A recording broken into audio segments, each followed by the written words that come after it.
you very much for inviting me to present this paper. And indeed, you are correct that this is my very first time engaging with conceptual engineering. And so what I'm particularly interested in today is the idea of conceptual engineering using philosophical systems developed in hunter-gatherer communities. Now, how do I, oh yes. So I thought I saw this picture floating around on Twitter when I was preparing this talk about a month ago. And I felt that this picture really adequately captured sort of the spirit of 2020, where you have people waking up in California to a tangerine sky, you know, but with the wildfires going on. And then this guy's wearing a mask, and maybe it's because he's outside and there's also COVID raging around, or maybe it's just because of the fine dust particles because of the fires. And I felt, and I think that many of us have felt this sort of sense, this sort of apocalyptic sense of, you know, it's all going terribly bad. And what should we do about it? And the usual way in which philosophers have, and actually all of us have thought about this, is we need technological solutions. Technological solutions are going to help us out of this problem. We will have technological solutions to help us make our energy cleaner. We will have technological solutions such as a vaccine to bail us out, hopefully in a few months, even though we have already been cautioned not to be too optimistic about that. And various other technological solutions. And surely it seems that philosophical solutions are not really the sort of thing that we should be investing in. And, you know, even as philosophers, I feel like we share this idea that technological solutions are going to be ultimately helpful. However, the philosopher Mary Midgley, a very versatile British philosopher who died just a couple of years ago, has argued against that. And she has said that actually what's going to help us ultimately solve a variety of problems is philosophy. So even though you might think philosophy is not at the top of the list of things that we should be addressing, she argues that philosophy is actually deeply important to how our society is structured, including how things are going wrong. And she has likened philosophy to plumbing. And it's worth putting out the full quote where she makes this comparison, where philosophy is really like these conceptual structures that underlie the way our societies function, are like the plumbing that underlies a city. So here you have Midgley. Plumbing and philosophy are both activities that arise because elaborate cultures like ours have beneath their surface a fairly complex system, which is usually unnoticed, but which sometimes goes wrong. In both cases, this can have serious consequences. Each system supplies vital needs for those who live above it. Each is hard to repair when it does go wrong, because neither of them was ever consciously planned as a whole. Whether we want it or not, the way our society is organized is deeply philosophical. And so if that's true, then if you want to address all sorts of societal ills that we are faced with, then we should actually start with the philosophical plumbing, maybe rather than with the technology. You start with this philosophical plumbing, and maybe the technological things will follow. So one of the ways in which we can do this is to change our philosophical questions. Midgley, in her latest book, the last book that she wrote, argues that philosophy is not just solving a fixed set of puzzles. So often we think about philosophy in terms of all sorts of fixed ideas, such as, you have questions in epistemology, such as, the problem of skepticism. And then you have questions in metaphysics, such as mereology or the science of parts. But in fact, Midgley argues that philosophy is not like that. Philosophy is a flexible discipline that involves finding the many particular ways of thinking that will be most helpful as we try to explore this constantly changing world. So we need philosophical concepts and ideas that will be part of what we are doing today, that will be fitting to the problems that we face and to the solutions that we want to have. And this is where conceptual engineering comes in. Now, Katharina de Tilnovas has given Rudolf Carnap and Sally Haslanger as two people who, even though they live in very different times with very different backgrounds, both engage in this sort of idea of trying to make better concepts and in this way also improving the world. So in Carnap, this is perhaps sort of most clearly expressed. So Carnap has this idea that, so you have to imagine him working with other members of the Wiener Kreis in Vienna in the 1920s as fascism is on the rise. And he's wondering, why are people becoming fascists? And he says, maybe it's because they just don't have the right concepts. And if only we philosophers can provide the right concepts, with this conceptual clarity, we are able to guard against the sort of weird reasoning that you see in fascist regimes. So conceptual engineering, I hope I have established, is a very useful task, but at the same time, it is a very difficult task. And it is difficult for various reasons. So one reason is just a psychological phenomenon, namely the phenomenon of structured imagination. And this has been demonstrated, if you can see on the slide. You can see these pictures by here on the left. Of the classic study on structured imagination by Thomas Ward. So he just asked people to draw aliens that were very different from life on Earth. And he found that people were just, so students who were doing these experiments, they found it very hard to think outside of the boundaries of the sorts of things that they see in animals and plants in everyday life, or even humans.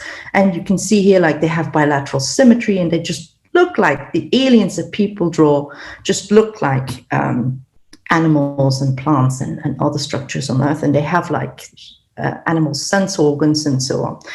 And this is, so Ward argued that this is because when we try to invent new concepts, we are basically being structured by existing conceptual structures and existing exemplars, and it's very difficult to go outside of that.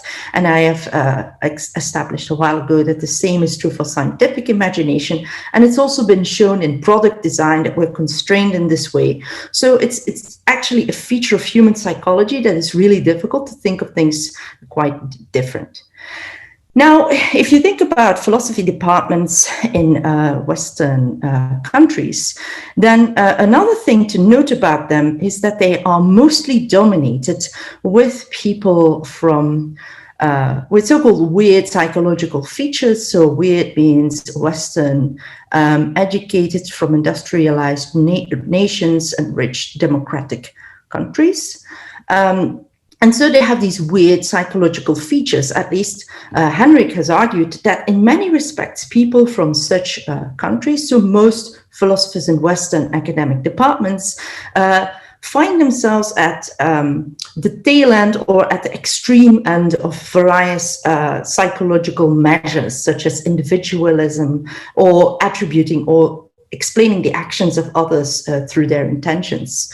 So again, this must have an influence on the conceptual engineering that we do in Western philosophy departments. So how do we expand our thinking? How can we, as philosophers, since we are tasked with this important task of conceptual engineering, how do we go, how do we stop this, these constraints? So I think that there are various ways in which we can expand our philosophical thinking. One way is through fictions, and I've got a book coming out where, in fact, we do this. We have stories by philosophers and by science fiction authors that are philosophically relevant, so that's coming out soon. And I think just to highlight one particular feature of that, You have, say, utopias and here on the left, and then dystopias on the right, and they both sort of help us with conceptual engineering. So with utopias, so you see here on the left is a picture of so-called solar punk, and solar punk is this new movement in fiction. That is concerned with making hopeful, optimistic futures where you have people living in cities, but there's also sort of lots of green space, and the main mode of energy is solar energy. And this sort of thing helps us to think about how can we expand our imagination? Like, what would a world look like that is actually sustainable, but that also has sort of the comforts of contemporary life? And solar punk helps us to imagine if this is at all possible, and if so, how? And how do we get there? And then you have dystopias such as the Handmaid's Tale. And in those stories by Margaret Atwood, and in those stories, you basically have already existing negative features of our societies that are further sort of enhanced and emphasized, and that again make us think like, what is wrong with today's societies, and then to think about the particular ways through that fiction. I think next to that, we can also expand our conversation by diversifying the conversation along the lines of race, class, gender, and other features. But what I want to talk today is I want to talk about genealogy as a subversive project to challenge our assumptions. So I'm going to talk now about how genealogical projects can help us with conceptual engineering. And my idea of genealogy is in line with José Medina's idea, which he developed in the Epistemology of Resistance and other works. So why do we need to think about? So basically, very broadly speaking, genealogies are accounts of current concepts that we have in philosophy, and we look at how do we get to these concepts. So we engage a history of those concepts, and we look at them, and we also look at sort of routes that we didn't take and things that we didn't do, and we try to think about, what is these concepts, how did they come to be there? Now, Medina argues that genealogy is useful because it helps us to rethink our basic assumptions. It also brings to the fore forgotten struggles. And he thinks this is particularly useful. So if you think now about voting rights in the United States, voting rights in the United States have been expanded, but actually within living memory, people were excluded on the basis of race from voting rights, and it was seen as, a normal state of affairs. And so you had this huge struggle of civil rights movement to end this. And of course, before the civil rights movement, you had lots of other struggles involved with ending slavery and ending Jim Crow laws and so on. So if we forget that, if we're not cognizant about that, then we don't quite have a good idea about how we ended up there. And it's important to be aware of our current concepts and their history, because it helps us to get a sense of whether our current concepts are still up for the task of doing what they are supposed to do, namely being this philosophical plumbing. And this ties in with Medina's idea that truth has to be pragmatically useful to us, which is the Jamesian notion of truth. So this goes back to the pragmatist philosopher William James, who argued that sometimes truths are no longer useful for us. These are so-called dead truths. And then you have truths that are still useful for us, and those are living truths. And James went quite far to say that even mathematical truths are up for constant negotiation. And of course, when James wrote in the turn of the previous century, you had lots of mathematical truths being upended, such as, you had Euclidean geometry that was being challenged, and you had the laws of physics that got a makeover. So James saw that even in things that you would think, those things are not sort of susceptible to culture. Those are not truths that change. Even those physical and mathematical truths can change. And similarly, and maybe even more so, our political truths, our ideas about ethics, our ideas about even, our metaphysical beliefs we should examine them, and we should see if they're still up to the task of doing what they're supposed to do. And genealogy, according to Medina, is a project that can help with that. Now, obviously, not all genealogies are there to question. And in fact, some genealogies have specifically the aim of already entrenching, of justifying things that are the case now. And these are so-called utilitarian genealogies. And this is from terminology of Jesse Prince. So he distinguishes a number of different genealogies. I wouldn't quite cut them up the same way, but there's different ways in which you can categorize genealogies. And it's useful to think at any rate that some genealogies are there to basically justify a state of affairs. So utilitarian genealogies, such as Hobbes's. So Hobbes's genealogies is very simply put, you have the state of nature, the state where humans are without any sort of societal structures in place, and they will just basically be at war with each other all the time. But then you have political leadership, particularly absolute monarchy in Hobbes's view, and this allows people to live under the rule of law and to obey the rule of law, and this makes life for everybody more pleasant and more useful and more long and prosperous. And so in this way, Hobbes bridges the is-ought gap. You have the state of affairs as it is now, and we have our current concepts such as, well, at the time concepts such as absolute monarchy. And the reason that those are good concepts is because of this genealogical explanation. And this can be quite sinister. If you think about, as Widerquist and McCall have argued, property rights, then you can see how these genealogies can have a quite sinister turn. So John Locke argued, so we know John Locke's idea of the Lockean proviso, so named after him, that if you can have something, or how do you have property? Well, that is either because you found it and there's still enough left for other people, or because you mixed your labor with the raw materials and you transform it in that way, and then you have property. Now, here's the puzzle that Locke found. That is that Native Americans didn't have private property.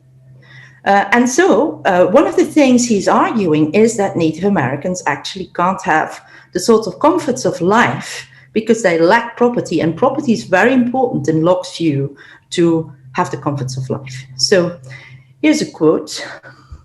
There cannot be a clearer demonstration of anything than several nations of the Americans are of this, who are rich in land and poor in all the comforts of life, whom nature having furnished as liberally as any other people with the materials of plenty, i.e., a fruitful soil apt to produce in abundance what might serve for food, raiment, and delight, yet, for want of improving it by labor, have not 100th part of the conveniences we enjoy.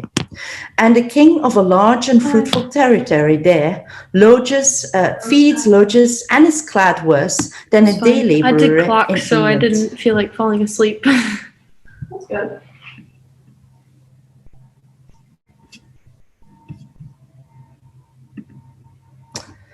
So for Locke, the conveniences of modern life are only possible in a world that allows property. And this idea is very deeply seated. So when I taught at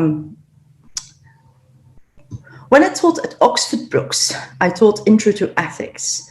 My students, one of the things, if I asked them, like, if you could change anything in your society, anything at all, what would it be? How would we make laws more just?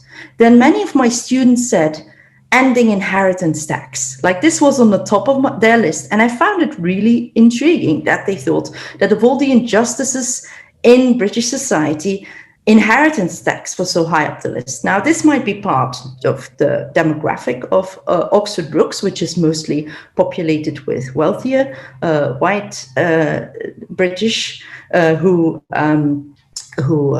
expect to inherit. But I think next to that, they genuinely believed that it was a right of the parent to be able to give everything that they had to their children without the state interfering. So, and this is a picture of Blenheim Palace, which I used to visit a lot when I was in England. And there you have the Duke of Marlborough, who doesn't pay tax or anything, but can indeed just give this beautiful estate to the next Duke of Marlborough. And so for Locke, the conveniences of modern life are only possible in a world that allows property. The normative idea is that private property is good.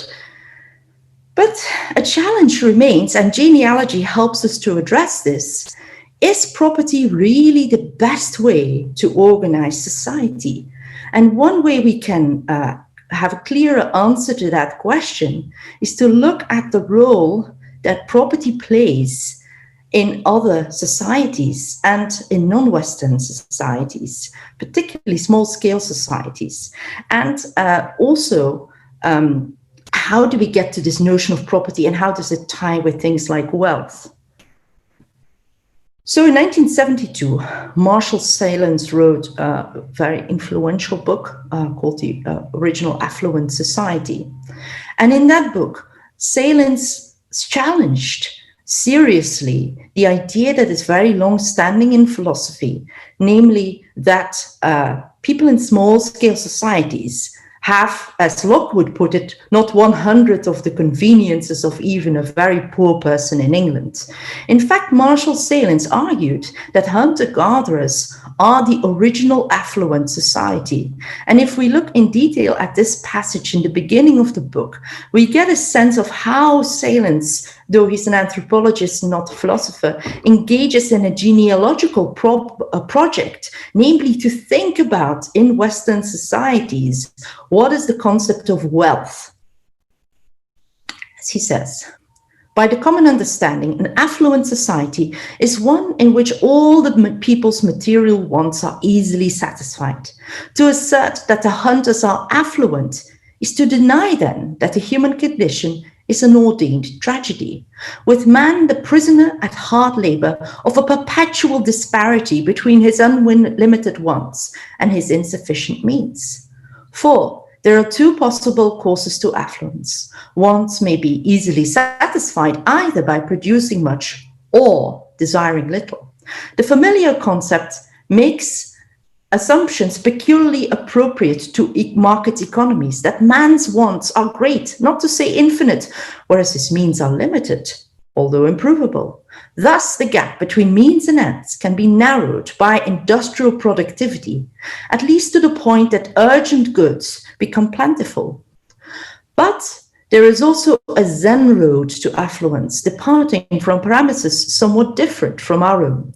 That human material wants are finite and few, that technical means unchanging, but on the whole adequate.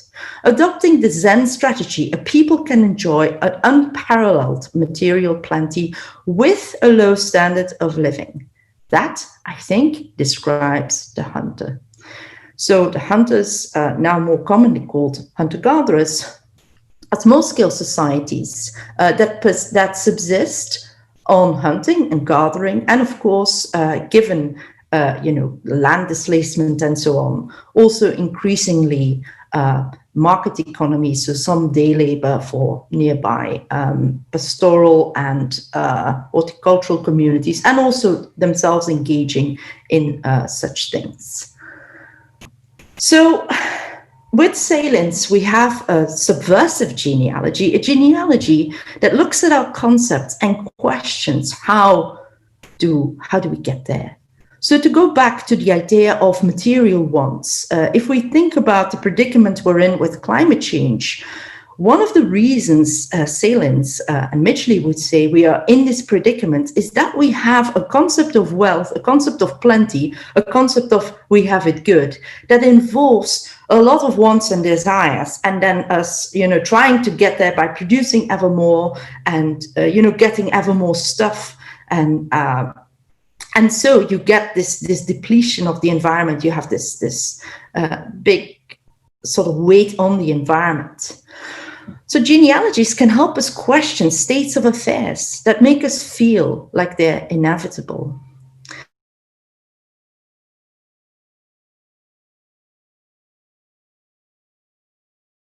Before he used the concept of archaeology, but the concepts are quite similar, and use of genealogy was inspired by Nietzsche.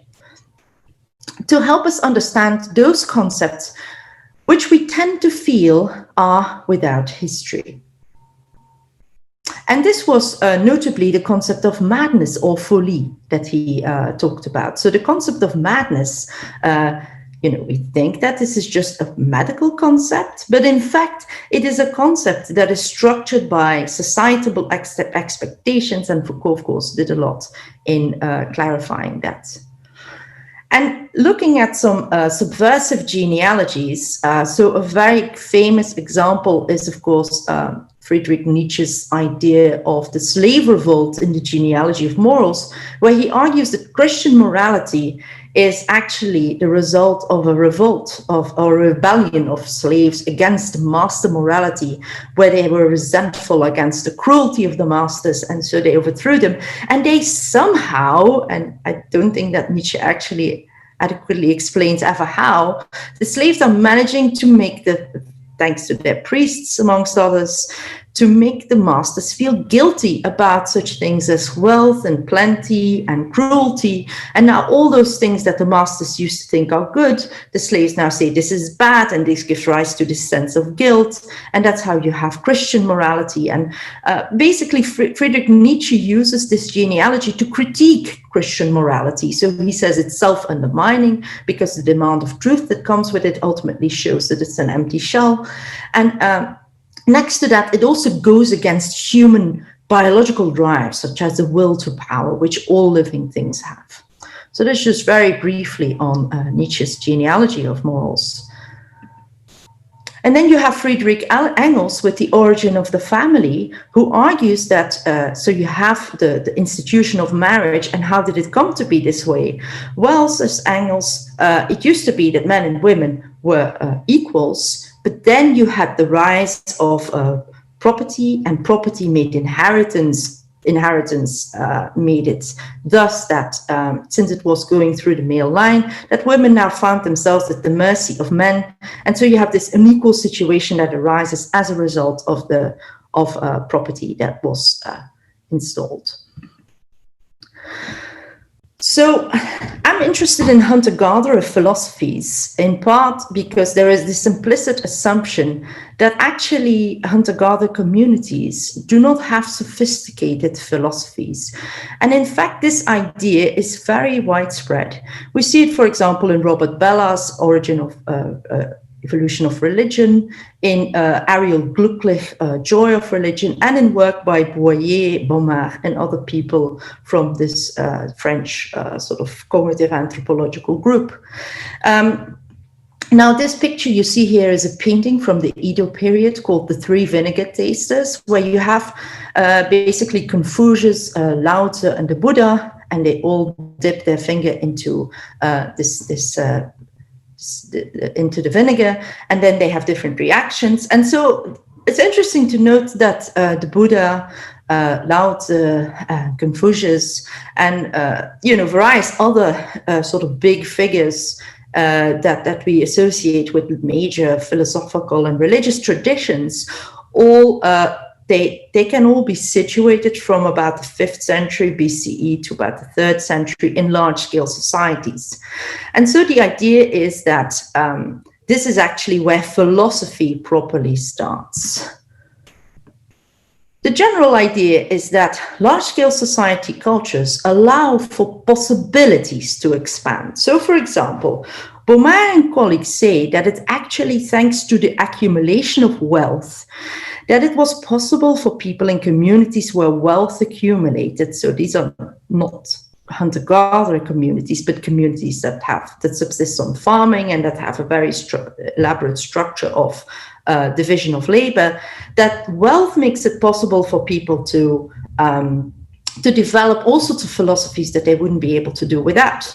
And similarly, Bella argues that literacy makes the long-term storage of information possible. It transforms our thinking. You even see it at the level of the structure of the brain. For example, the corpus callosum, which sort of is between the brain halves, becomes in fact thinner because you need fewer connections, because you can offload some of your information, some of your thinking into this literacy. And similarly, Kitcher argues that actually, before the agricultural revolution, before you had agriculture, people didn't have property, didn't have division of labor, except gender division of labor. And so you have the sort of thing that comes with the leisure that philosophy needs, people who basically can focus on that.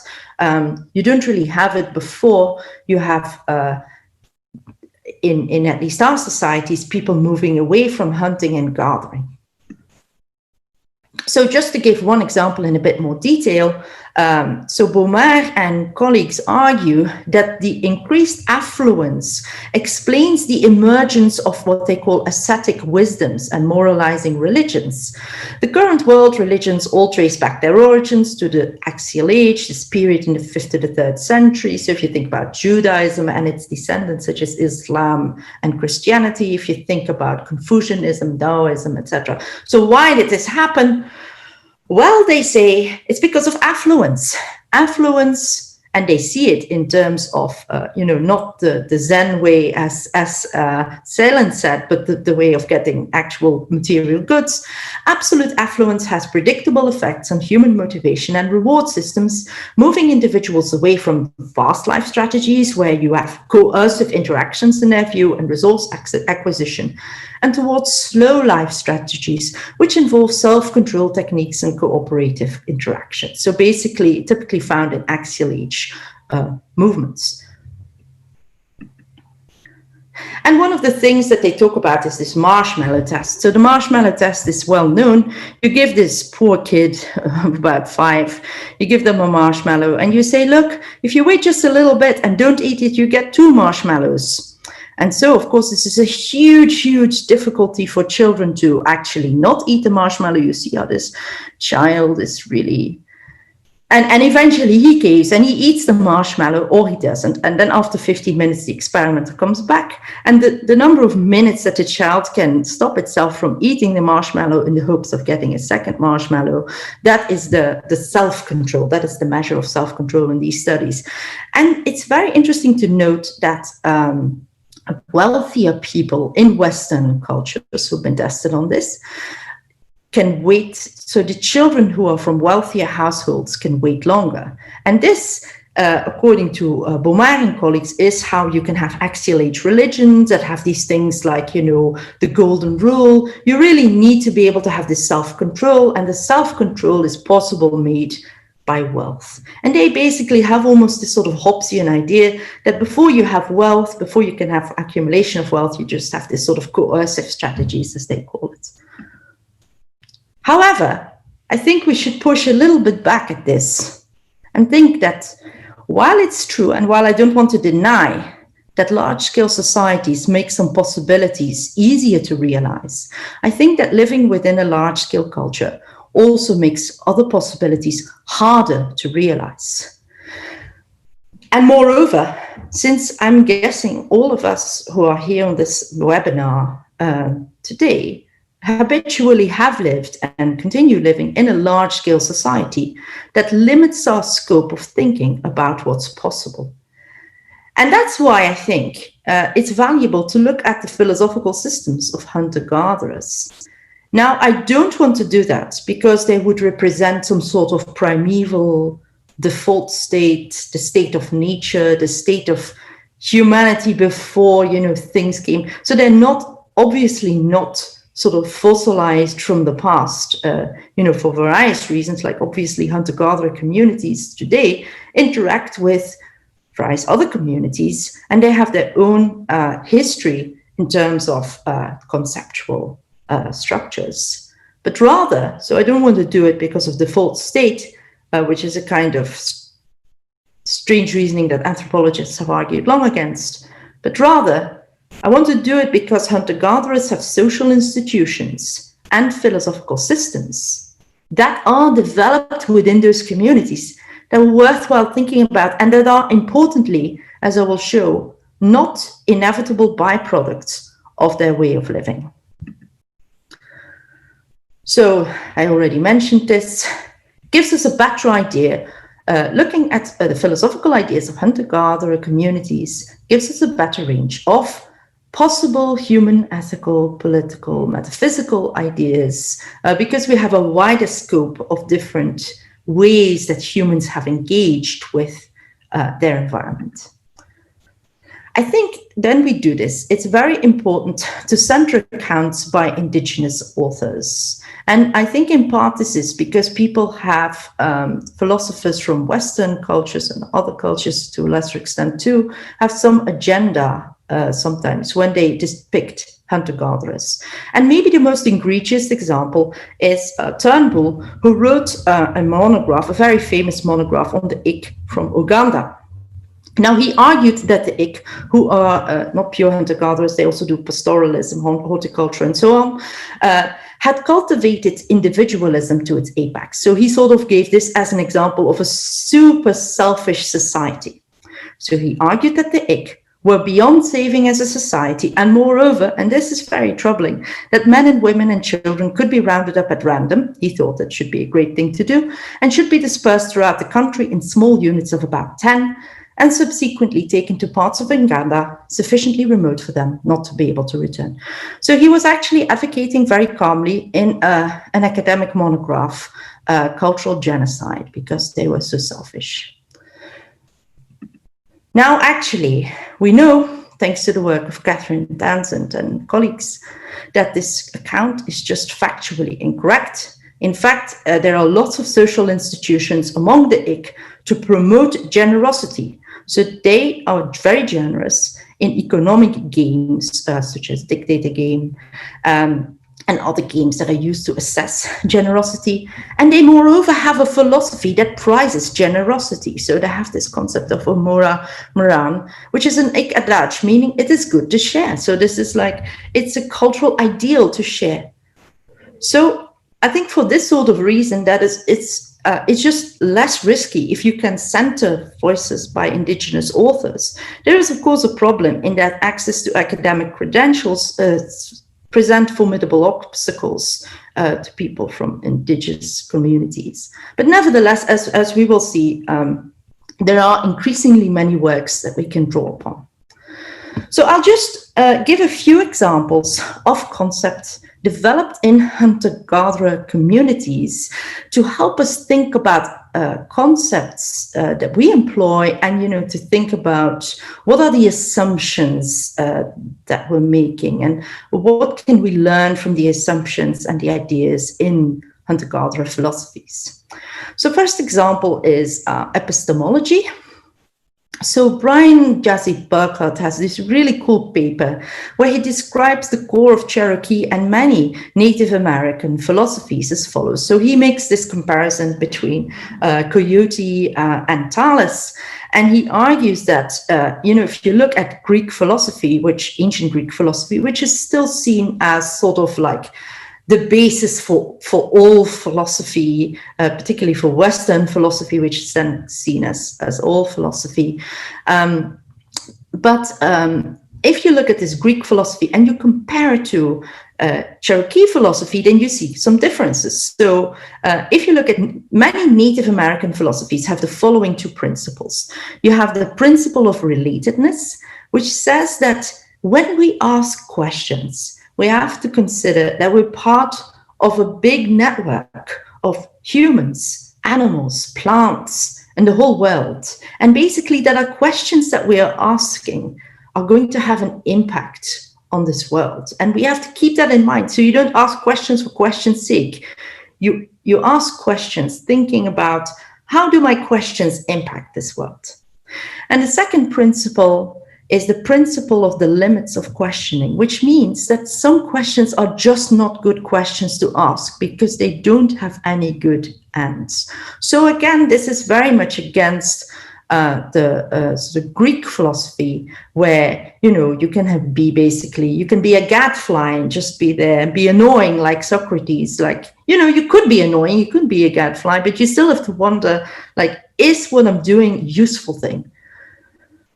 So native philosophers, in Burckhart's view, help to shape the truth by formulating the right questions, whereas in Western philosophy, questioning is encouraged to an extreme degree. So that's a big difference in epistemological principles. A second example is egalitarianism in political philosophy. Now, some hunter-gatherer societies are very egalitarian, but by no means all. And it's very interesting. So what Western scholars have often assumed, and even sort of quite recently assume, is that egalitarianism in hunter-gatherer cultures is just a byproduct of the way of life. Like, they can't but be egalitarian because they can't accumulate wealth. However, as Woodburn, who has written lots of classic works on this, many hunter-gatherers have social systems in which there is marked inequality of some sort or another. So the egalitarianism is not neutral. It's not the mere absence of inequality or hierarchy, it is asserted. So if you look at hunter-gatherer communities, you'll see that they will prize those where you have very high degrees of egalitarianism, that there are philosophical systems in place that make that happen. So it is rather the case that hunting and gathering is a mode of subsistence that allows for egalitarianism in an easier way than if you have societies where you have the accumulation of property. It is not the default state, it needs to be enforced. So one way in which this is done, for example, among the Ko in Botswana, South Africa, this is done through social disapproval. So if you're somebody who has any ideas of self-aggrandizing, then people will just poke fun of you. If you keep on doing it, you might even be expelled from the group. And suppose you are a really successful hunter, then you have to really share lots of the stuff. There is an expectation that you will share. And also among hunter-gatherer societies with more inequality, like Lakota, the norm of humility is very important. So Marshall talks about Crazy Horse, who you see depicted here, a notorious a leader of campaigns against the European Americans, that this person was a very, very humble person to an extreme degree. And this is because Lakota will not want a leader who is self-aggrandizing. So while you see in Western culture that being self-aggrandizing is prized and encouraged, among Lakota, you just do not get politically anywhere if you try that. And the norm of humility is extremely important. Whereas if you see in Western philosophy, like the interest in humility is only very recent, is still relatively fringe, and doesn't really have a big part in ethics as it does in Lakota philosophy. So another example I want to briefly discuss is ecological philosophy. Ecological philosophy, so according to Enrique Salmon, who is part of the Raramuri tribe in Mexico, the philosophical foundation of egalitarianism within their culture is a kind of kin-centric ecology. As he says, indigenous people in North America are aware that life in any environment is viable only when humans view their surroundings as kin, that their mutual roles are essential for their survival. To many traditional indigenous people, this awareness comes after years of listening and recalling stories about the land. So the Raramuri, if you have heard about them at all, it is probably because of these enormously long foot races that they do. So everybody loves to run, women, children, men, everybody, and they do these extreme marathons of 100 miles and more. And they've managed this ecologically diverse land of the Sierra Madre for 2,000 years. And that, of course, requires sustainable engagement with the environment.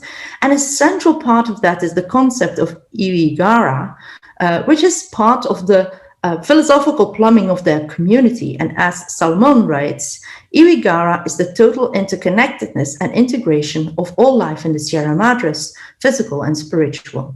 To say Iwigara to Raramuri calls on that person to realize life in all its forms. The person recalls the beginning of Raramuri life, origins and relationships to animals, plants, the place of nurturing, and the entities to which the Raramuri look for guidance. So the natural world is not one of wonder, but one of familiarity. And they see the human niche as only one of a myriad of united niches that work together to continue that process, because Iwigara is also a process. And that's how humans can see other creatures as their kin. Plants, birds, terrestrial animals. And that's not because the Raramuri are confused about facts of biology. It's not that this sort of kin-centric ecology gets the facts wrong, or because of some primitive magical thinking.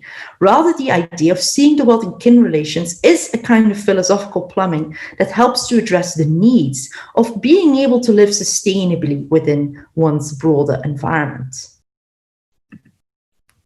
And it's interesting to note, and I just wanted to flag this because often there is the idea that hunter-gatherers are just sort of if they have any philosophical concepts at all, that these concepts are almost like an inevitable byproduct of the way of living. But that isn't the case if you look at the contrasting solution, namely the Inuktitut concept of the Nuna. So this is Inuit philosophy. And this is considered as unfathomable and surprising. So you have the land, and the land has a kind of mysteriousness and unfathomableness and sovereignty that gives it affords a high amount of respect for the land.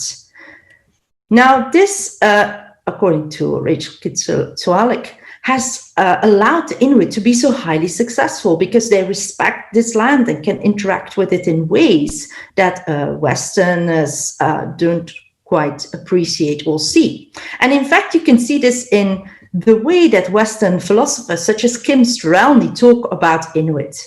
So Strelny writes, the Inuit superbly exemplify the power of the process of cultural adaptation to build effective responses to a harsh world. But the Inuit had many apparently irrational and costly beliefs about their environment as well. In particular, they populated it with non-existing dangers, giant fish and birds, ghosts and spirits. These misconceptions of their environment were not free. The Inuit altered their foraging patterns to avoid these supposed dangers and invested in expensive ritual protections. So here you have this sort of idea that technology is adaptive and sophisticated, and you can't but look at Inuit technology and see how wonderful and marvelous it is. But the theology and philosophy is irrational, mistaken, delusional, and so forth. So that's the idea. However, as Kitsualik says, well, what you see in this sort of piece, and she's not arguing against Strelny per se, but she's sort of drawing out the sentiment that you see in Westerners writing about Inuit. Far from respecting Inuit for their knowledge of the land and its trends, which share survival over millennia as proof of their capability, the majority of writers, all non-Inuit, tend to dismiss the culture as overly mystical and prone to supernatural hysteria. At best, Inuit are regarded as naive children of the snow with a charming tendency towards animism, the belief that all natural objects possess a life of their own, always fearful and wary of a spirit or two hiding under their beds. And in fact, she says it's much more useful to think about the philosophical ideas that underlie, so far from being maladaptive, the idea of seeing some parts of the land are taboo helps, of course, to manage the land sustainably. And she makes a distinction between people of anthropogenic bent. And these are not just Westerners. For instance, you see it in the Near East as well, where the absence of human-made order is chaos. And I put a picture here of William Blake, where you have, from Job, you have the behemoth and the Leviathan. And so in Near Eastern ancient cosmology, you already see this idea about you have the human world, and then you have the chaos of the natural world. But the Inuit don't have that view at all. They are what she calls people of non-anthropogenic bent. And in that view, the absence of human-made order is the cosmic default. So there's no humans around. This isn't chaotic. This is just the default. And humans intervene in ways that are hopefully, that they try to make sustainably. So some conclusions. Wengrow and Graeber argued that if you look at hunter-gatherer philosophies, that you have to bid farewell to this idea that they sort of represent the childhood of men. And they argue instead that hunter-gatherers are not only Western philosophers' cognitive equals, but are intellectual and philosophical peers too.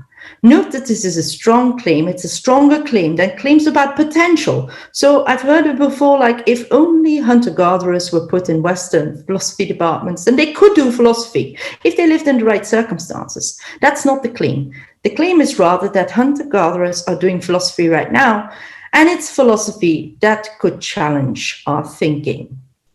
And it could challenge our thinking because it gives us an awareness of how we have certain concepts, how those concepts could be different. And in this way, particularly with the emphasis that you see in hunter-gatherer philosophies on sustainability and on living in harmony with one's broader environment, it could try to repair some of the problems that we face today. And it also helps us to challenge the inevitability narrative, namely that our current situation is just inevitable. That, as one person put it to me, the solution to the Fermi paradox, namely, why are there not more? Why don't we see aliens? Like, where are they? If there's many aliens, why don't we see them? Is that every society just inevitably drives itself to extinction. This may not necessarily be the case. A lot of our societal choices are deeply and inherently philosophical. The way that we organize a lot of things that we do within Western societies, the way we deal with mental illness, tax redistribution, military intervention, justice, voting rights, all of these have philosophical presuppositions. And if you look at hunter-gatherer philosophical solutions, that helps us appreciate what is humanly possible, a broader range of possibilities that we have foreclosed, that we don't want to think about anymore, that we don't want to consider, and that we perhaps ought to consider. Thank you very much.